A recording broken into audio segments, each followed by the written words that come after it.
Did you know that the government is partially shut down right now? I mean, if you're watching this show, you're extremely intelligent and good looking, I'd like to add. And so clearly you know this, but I would wager that the vast majority of the American public is not aware that the government is in a partial shutdown right now, centered on the Department of Homeland Security. The country is barely noticing. This is still centering on the ICE oversight and reform that Democrats have put forward and that Republicans have refused to consider. By the way, just reaching back to our previous segment on this, Matt, like, I don't understand. They're trying to crab walk away from this whole ICE story.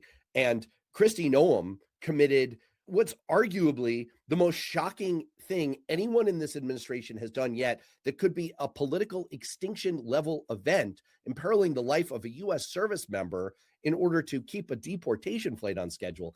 And yet they will not back down on this funding fight.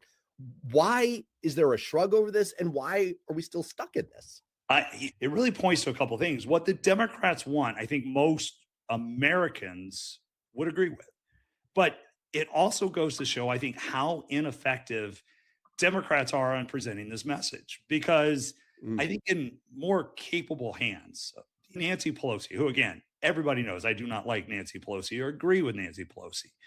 But I think Nancy Pelosi would have been able to make this an interesting day in and day out conversation, even in the era of Trump, even with the Epstein stuff, even with former Prince Andrew getting arrested, even with all the clutter that's out there. The fact that the Democrats can't take an issue that I think most Americans agree with and be able to make it news really gives me a little bit of hope that maybe Republicans don't get our asses kicked that badly.